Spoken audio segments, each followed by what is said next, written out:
Hey everyone, and welcome. Today, we're diving into that really tricky space between being wisely cautious and being truly trusting. It's a line that, let's be honest, we all have to walk every single day. So let's just jump right in with the big question. At what point does just being careful tip over into being paranoid? It's a fascinating and deeply personal question. And to really get into it, we're going to explore it through a really powerful story.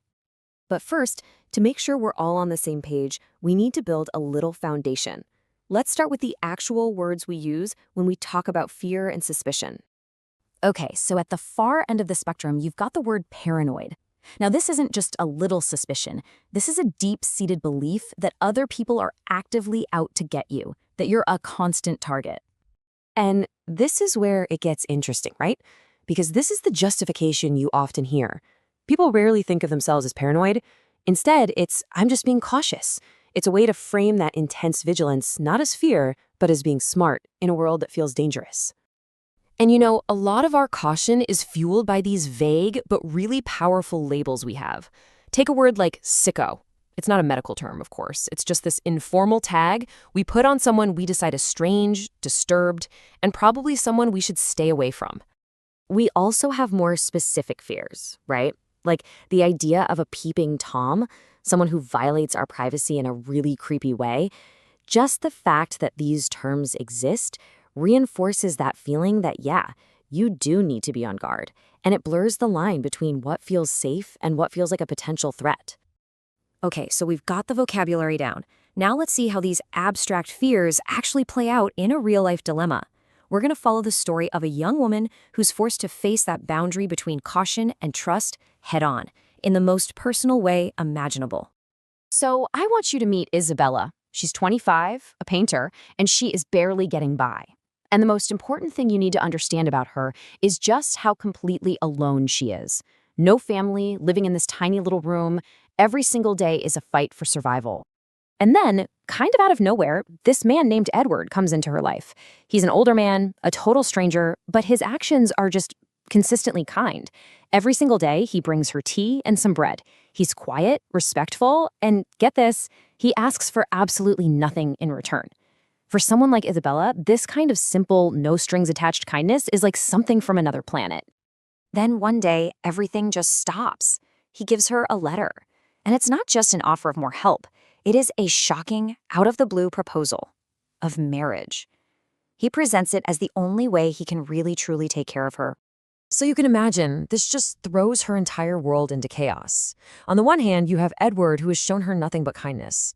But on the other, he's a complete stranger. Is this an incredible act of generosity, or is it some kind of elaborate trap?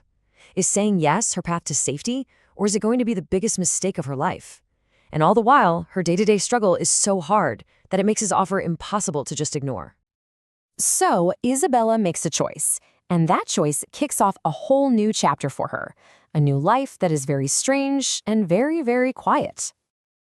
Their life together starts out incredibly quietly. The wedding is tiny, like just 5 people there, no big party.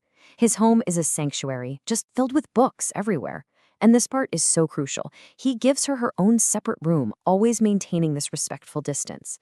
They just fall into this simple, shared routine that feels safe and completely unthreatening.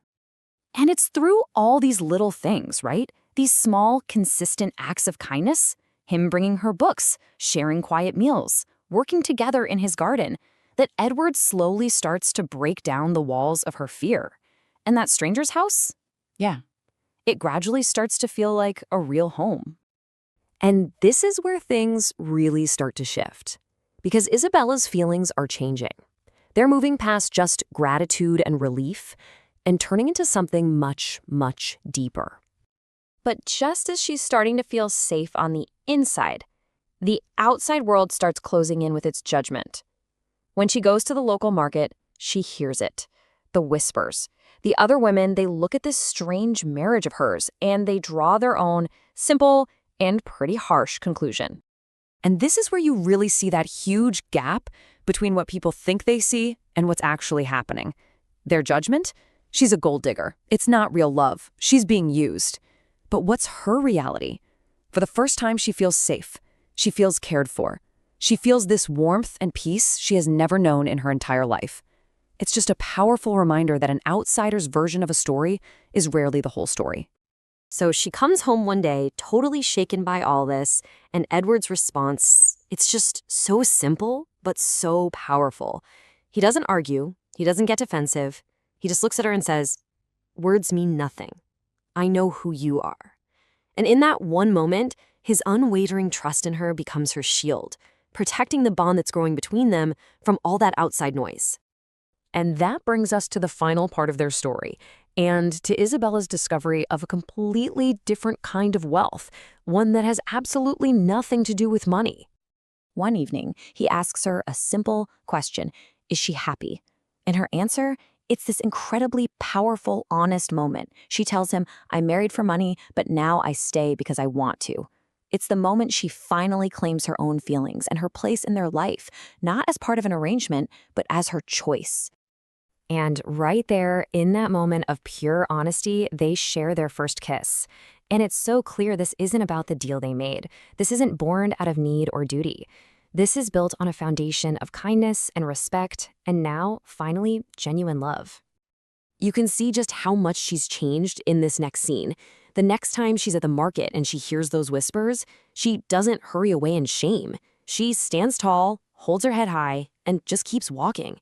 She knows her own truth now. She's not playing a part in their gossip anymore. She's living her own story. Their story kind of wraps up with this beautiful, quiet reflection. Did he save her from a life of poverty? Sure. But did she save him from a life of loneliness? They realized that in their own strange, unconventional way, maybe they saved each other. And so that leaves us really right back where we started, with a big question for you to think about. Isabella's story, it challenges all our quick assumptions about why people do what they do. It forces us to ask ourselves, in a world that is so quick to label and to judge, can we ever truly know what's really going on in another person's heart?